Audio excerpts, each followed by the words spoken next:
आप सभी जानते हैं कविवर हरिवंश राय बच्चन आज के महानायक श्रीमान अमिताभ बच्चन के पिताश्री थे।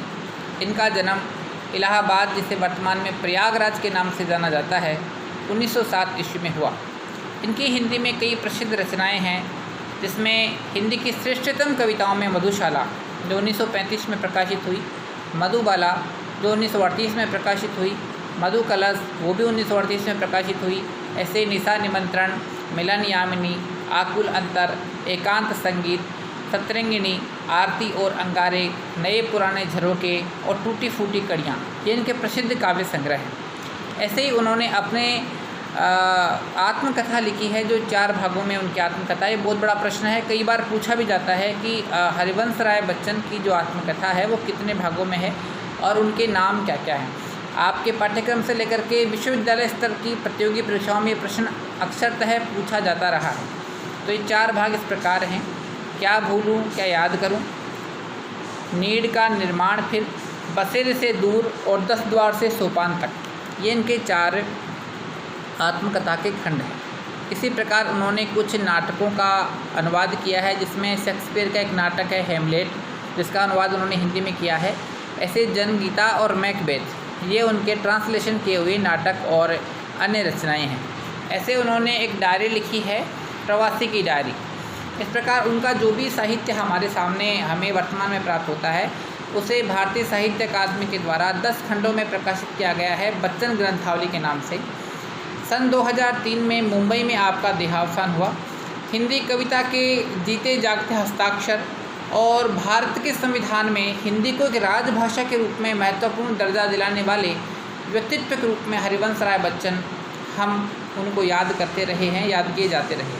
उनकी एक बहुत प्रसिद्ध रचना है जो बचपन में आप सभी ने पढ़ी होगी कि पूर्व चलने के बटोही बाट की पहचान कर ले, है अनिश्चित किस जगह पर बाग गिरी गौहर मिलेंगे। 1942 से लेकर 1952 तक आप इलाहाबाद विश्वविद्यालय में हिंदी विषय के प्राध्यापक रहे। आकाशवाणी के कई कार्यक्रमों से आप जुड़े रहे और बाद में विदेश मंत्रालय में आप हिंदी विशेषज्ञ के रूप में जुड़े रहे। इस दौरान में आपने 2 विश्व युद्ध देखे और उन दोनों विश्व युद्धों में मध्यम वर्ग के विक्षुब्ध और दुखी मन को उन्होंने अपनी कविता के माध्यम से लिखा, अभिव्यक्त किया। उन्होंने छायावाद की वक्रता के स्थान पर सीधी सादी जीवंत भाषा और गाने योग्य शैली में संवेदना से भरी हुई अपनी कविताएं की। व्यक्तिगत जीवन में घटित घटनाओं की सहज अनुभूति को बहुत ईमानदार तरीके से उन्होंने अपनी कविता के माध्यम से यहाँ व्यक्त किया और यही कविता, ये विशेषता उनकी हिंदी कविता में एक विलक्षण लोकप्रियता का मूल आधार बनी। मध्यकाल में फारसी के एक बड़े कवि हुए हैं उमर खय्याम। उनके जैसे अलहड़पन, मस्तानापन हमें मध्यकाल में दिखता है, ठीक ऐसे ही हरिवंश राय बच्चन की प्रारंभिक कविताओं में हमें ऐसा उनका सा अलहड़पन, जिसे मधुशाला में हम देख सकते हैं, हमें देखने को मिलता है। जीवन एक तरह से एक मधु कलश है और दुनिया एक मधुशाला है। कल्पना शाकी है जो सहारा देती है और कविता वो प्याला है जिसमें ढाल करके जीवन पाठक को पिलाया जाता है। कविता का एक घूंट जीवन का एक घूंट है। पूरी तन्मयता से आप जीवन का घूंट भरें। कड़वा, खट्टा, मीठा जो भी जीवन में आता है उसे आप सहज भाव से स्वीकारें, तो अंततः एक ऐसी सूफियाना सी बेख्याली आपके मन पर छा जाएगी कि एक के बहाने पूरी दुनिया से आपको इश्क होने लगेगा। पूरी दुनिया आपको अपनी सी लगने लगेगी और तेरे मेरे के सारे झगड़े काफूर हो जाएंगे। और इस प्रकार से आदमी अपना पराया, कड़वा मीठा, वैर द्वेष सब चीज़ें भूल करके मनुष्य के प्रति प्रेम का, एक स्नेह का भाव उसके मन में विकसित होगा। इस दर्शन को हिंदी साहित्य में हम हालावादी दर्शन कहते हैं।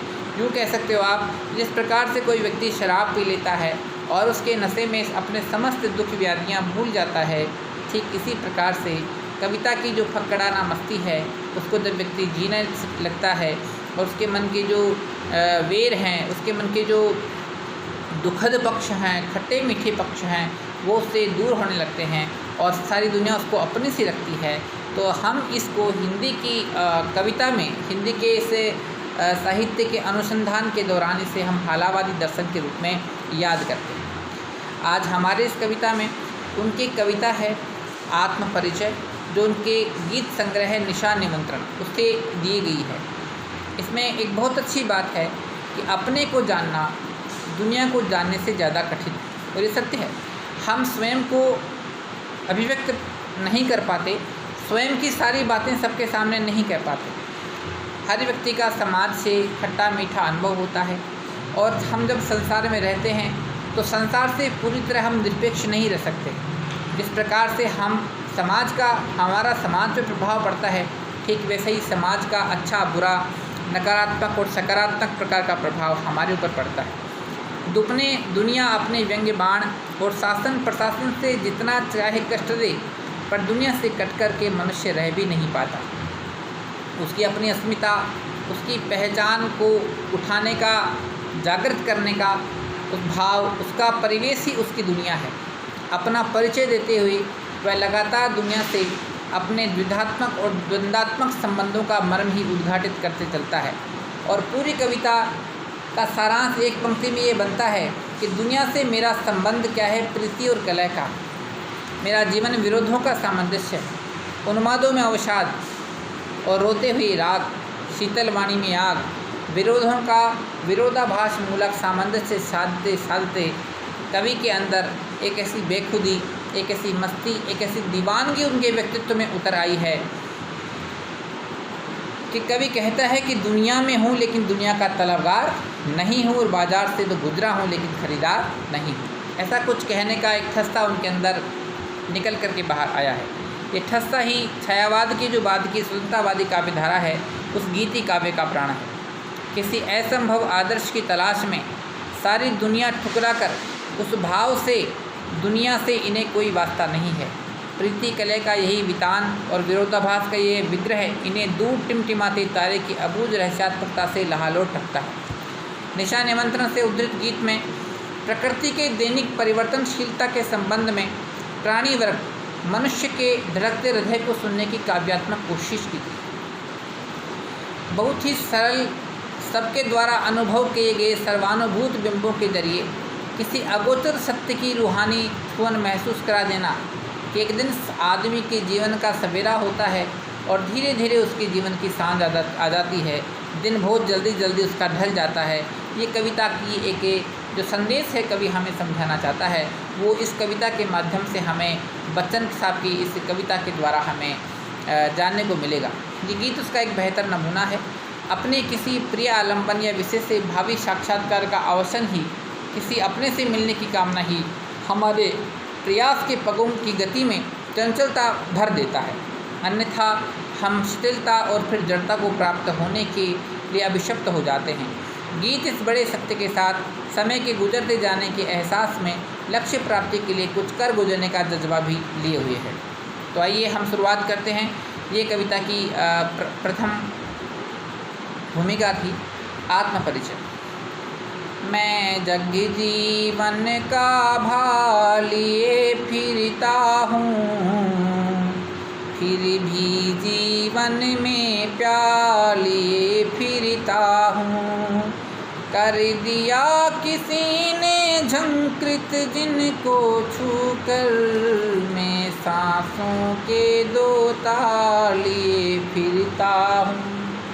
कविवर हरिवंश राय बच्चन कहते हैं कि हम समाज में जब जीते हैं तो समाज में सुख दुख, पीड़ा, अपमान, निंदा, इस प्रकार के जीवन के ऐसे दृश्य हमें, संसार रूपी जो जीवन है हमारा, उसमें हमें लगता है कि संसार एक जीवन में भार की तरह हमारे ऊपर। इस तमाम प्रकार का जो भार है जो मनुष्य को उसके विकास से, उसके अपनेपन से दूर रखता है। लोगों में ईर्ष्या की भावना है, लोगों में एक दूसरे की आलोचना करने की भावना है, तो व्यक्ति को अपना जीवन भार स्वरूप लगता है।